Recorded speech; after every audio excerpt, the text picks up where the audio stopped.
Hola, hoy vamos a meternos con dos palabras latinas, unas que suenan, bueno, con mucho peso, ¿verdad? Habeas corpus. Uf, sí. Suenan a historia, a derecho, a algo importante. Exacto, a drama legal quizá o a ese escudo protector frente al poder del Estado. Pero, ¿qué significan realmente? ¿Y por qué siguen importando tanto hoy? Es una buena pregunta, sí, porque se habla mucho de ello como algo fundamental, casi sagrado para los derechos civiles, pero los detalles a veces se escapan un poco. Es más que una frase bonita, es un mecanismo real. Pues justo eso, ese mecanismo, es lo que queremos desmontar hoy. Tenemos como guía un artículo de Wikipedia muy completo que lo analiza a fondo. Perfecto. Queremos ver qué es, de dónde salió esta idea tan potente, cómo funciona en la práctica, y le echaremos un ojo a cómo va en España, claro. Y bueno, para empezar, quizá esa frase de Blackstone que lo define como una gran y eficaz herramienta contra todo tipo de confinamiento ilegal. Muy buena cita para empezar, sí. Va directa al grano, porque el habeas corpus no es solo un tecnicismo legal. Es una de las defensas más antiguas y yo diría que robustas de la libertad de cada uno frente a una detención arbitraria del Estado. Una salvaguarda entonces. Una salvaguarda esencial, sí. Una manera de asegurar que a nadie se le quite la libertad sin una causa justa y sobre todo sin que un juez revise esa causa. No es casualidad que históricamente se le llamara la gran garantía de la libertad. Vale.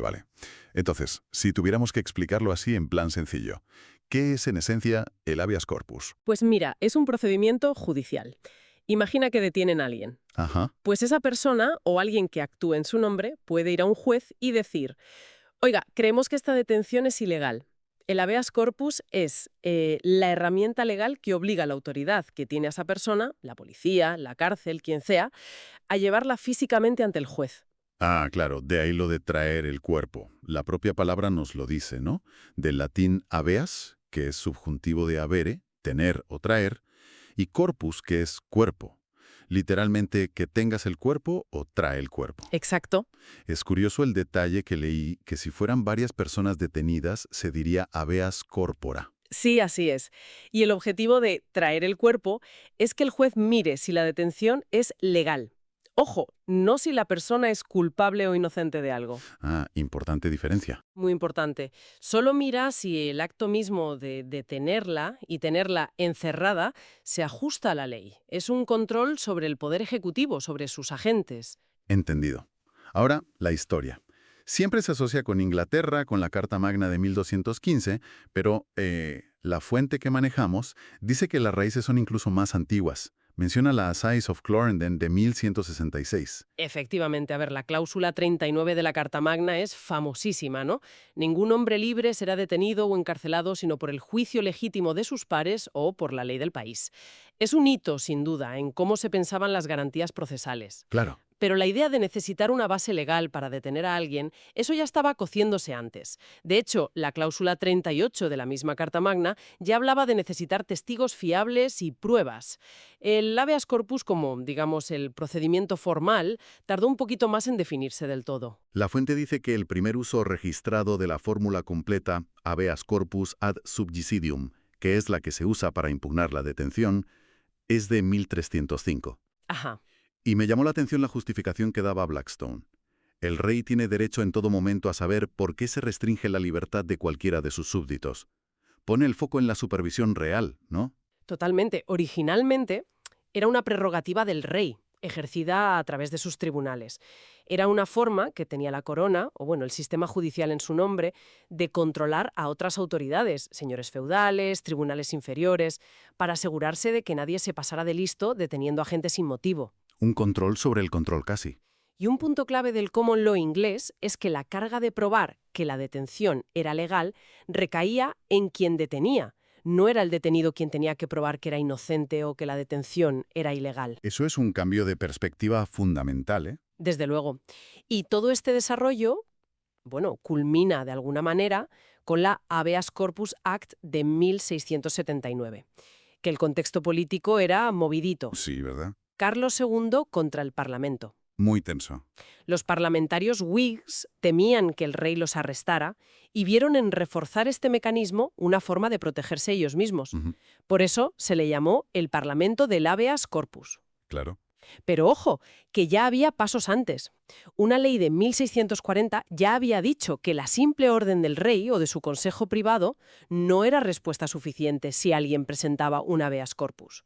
O sea que el poder del rey ya se estaba empezando a limitar en esto. Se iba construyendo la herramienta, poco a poco. Y me gustó mucho la cita de Albert Venn Dissey, de 1885, que recoge la fuente. Decía que estas leyes no declaran ningún principio ni definen ningún derecho, pero a efectos prácticos valen 100 artículos constitucionales que garantizan la libertad individual. Es una cita potentísima, ¿verdad? Porque subraya algo crucial. La efectividad real de un derecho muchas veces está más en cómo puedes hacerlo valer, en el procedimiento, que en las declaraciones grandilocuentes. Claro, ¿de qué te sirve el derecho si no hay forma de reclamarlo? Exacto. Un derecho sin un mecanismo práctico para exigirlo, pues se queda en nada. El habeas corpus es, sobre todo, un procedimiento eficaz. Pero de aquí viene la pregunta del millón, la que seguro que mucha gente se hace. Si es tan fundamental, ¿se puede suspender? Es un derecho absoluto. Ahí tocamos un punto delicado y a menudo polémico. La respuesta corta es no, no es absoluto. Históricamente se ha suspendido. ¿Ah, sí? Sí, sí. En Inglaterra, por ejemplo, se suspendió varias veces en los siglos XVIII y XIX, en momentos de revueltas o guerras. Y más recientemente, durante las guerras mundiales o el conflicto de Irlanda del Norte, se aprobaron leyes de internamiento. Leyes de internamiento. Sí, leyes que permitían detener a gente sin juicio por sospechas de terrorismo, por ejemplo. En la práctica, eso dejaba sin efecto el habeas corpus para esas personas, aunque técnicamente el procedimiento siguiera existiendo.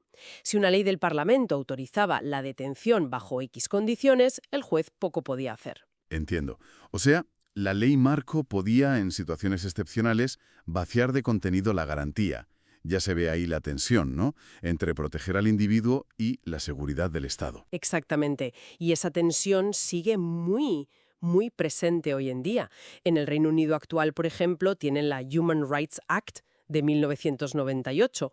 Permite a los tribunales decir que una ley no es compatible con la Convención Europea de Derechos Humanos, que protege la libertad. Vale, pero esa declaración no anula la ley automáticamente. Es como una señal al Parlamento y al Gobierno. Les dice, oigan, esto choca con los derechos humanos, pero la decisión final de cambiar la ley sigue siendo política. Y esa misma tensión la vemos reflejada y de forma muy clara en la Constitución de Estados Unidos. Incluye el habeas corpus directamente, pero también dice cuándo se puede suspender. Correcto. El artículo 1, sección 9, lo dice tal cual. El privilegio del auto de habeas corpus no se suspenderá, salvo cuando en casos de rebelión o invasión, la seguridad pública lo requiera. Es una cláusula que se ha usado en momentos cruciales y muy debatidos. Exacto. Y más cerca en el tiempo, el intento de la administración Bush de limitar el acceso al habeas corpus para los detenidos en Guantánamo, que al final el Tribunal Supremo lo echó para atrás en el caso Boumediene contra Bush. El caso Boumediene es un ejemplo moderno, fascinante, de cómo el Poder Judicial a veces tiene que dar un golpe en la mesa y reafirmar este derecho fundamental frente a lo que pide el Ejecutivo en nombre de la seguridad nacional. Es un tira y afloja constante. Viendo todos estos ejemplos, parece que esta idea, la de proteger contra la detención porque sí, tiene como una vocación universal, ¿no? ¿Se refleja eso a nivel internacional? Sin duda. El principio de fondo está clarísimo en el artículo 9 de la Declaración Universal de Derechos Humanos. Nadie podrá ser arbitrariamente detenido, preso ni desterrado. Es un ideal global. Y la fuente cuenta una historia curiosa, la de un abogado, Louis Kuttner, que en los años 50 intentó crear algo así como un habeas corpus de las Naciones Unidas. Sí, una iniciativa muy interesante.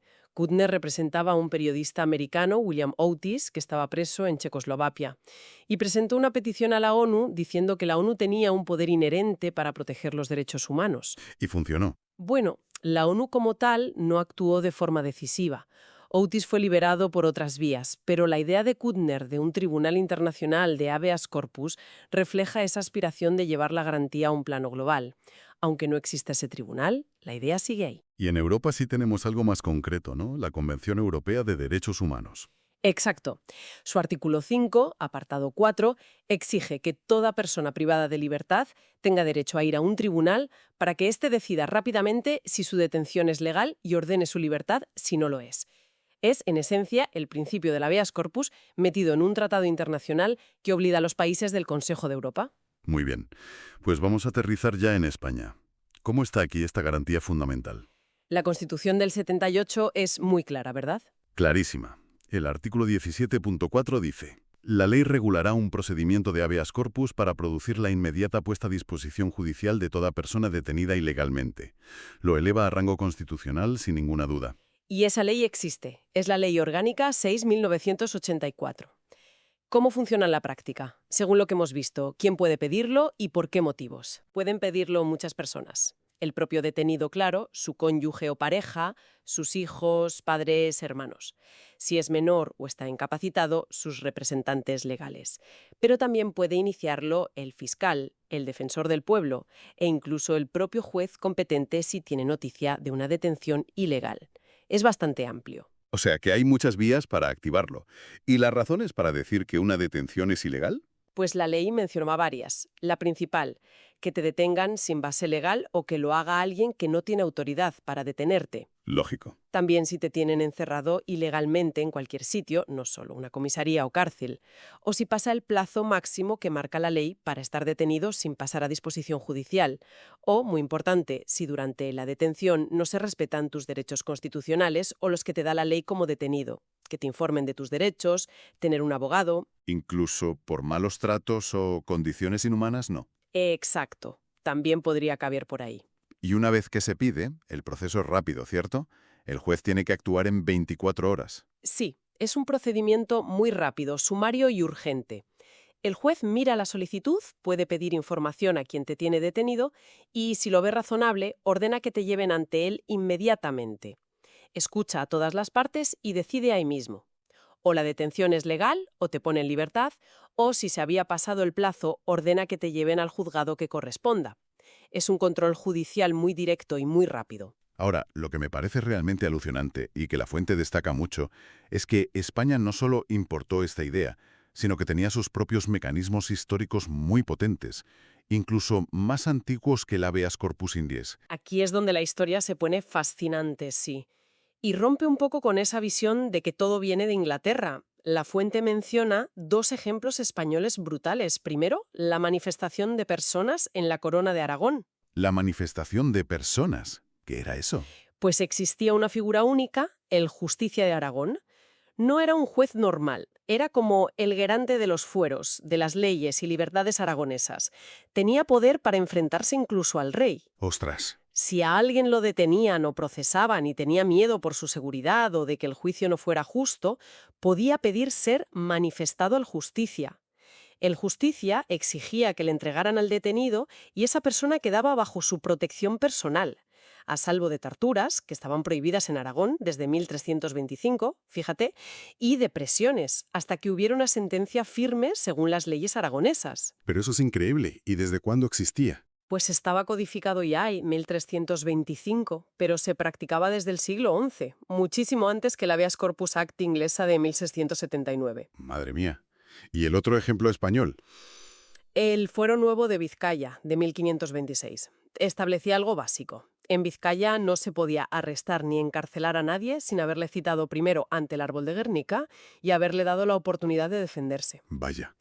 Garantizaba un proceso formal con 30 días para responder, acceso a las acusaciones, a las pruebas, impedía encarcelar sin juicio previo e incluso contemplaba el derecho a pedir amparo al gobierno de Vizcaya si alguien temía que los oficiales del rey lo fueran a detener ilegalmente. No sé, que la necesidad de proteger a la gente de detenciones arbitrarias y asegurar un juicio justo surgió en varios sitios a la vez, de forma independiente. No fue un invento solo inglés. Exacto. Parece que es una respuesta casi universal a esa tensión que siempre existe entre el poder del Estado y los derechos de la persona. La forma cambia, el nombre cambia, pero el fondo es el mismo: poner límites y controles a la capacidad de quitarle la libertad a alguien. Y esa universalidad se ve hoy. La fuente menciona de pasada a un montón de países: Australia, Canadá, la India, con casos muy famosos además, Irlanda, Nueva Zelanda, Pakistán, Filipinas. Aunque en algunos, como Filipinas, también hemos visto suspensiones polémicas. Y no solo en países con la tradición del common law inglés. Los sistemas de derecho civil, como los de Europa continental, han creado sus propios mecanismos parecidos.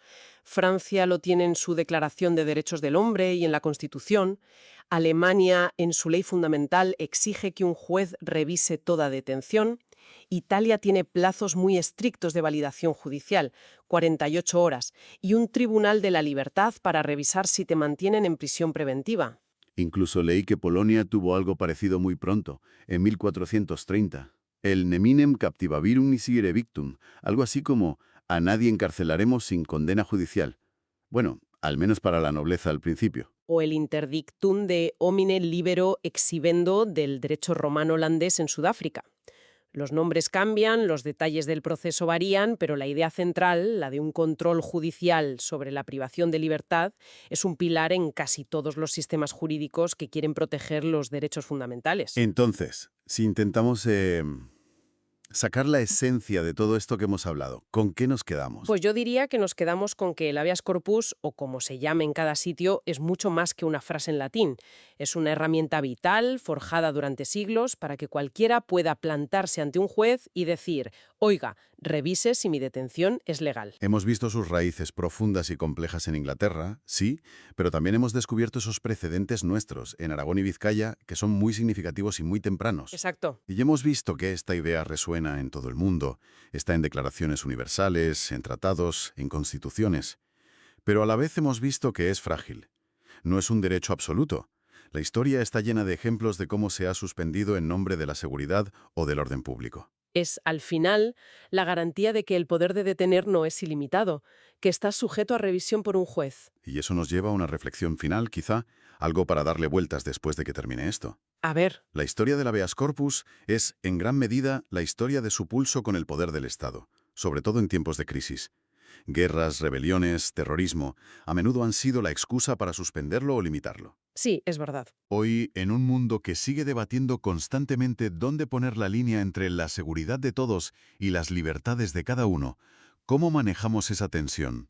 ¿Qué nos enseña la historia de este derecho, su fuerza y también sus momentos de debilidad, sobre los valores que priorizamos como sociedad? Es la gran pregunta, ¿no? ¿Debe ser el habeas corpus una garantía intocable, pase lo que pase? ¿O aceptamos que siempre estará un poco a merced de las circunstancias, de cómo percibamos la amenaza en cada momento? Es una pregunta fundamental que, me temo, sigue muy abierta.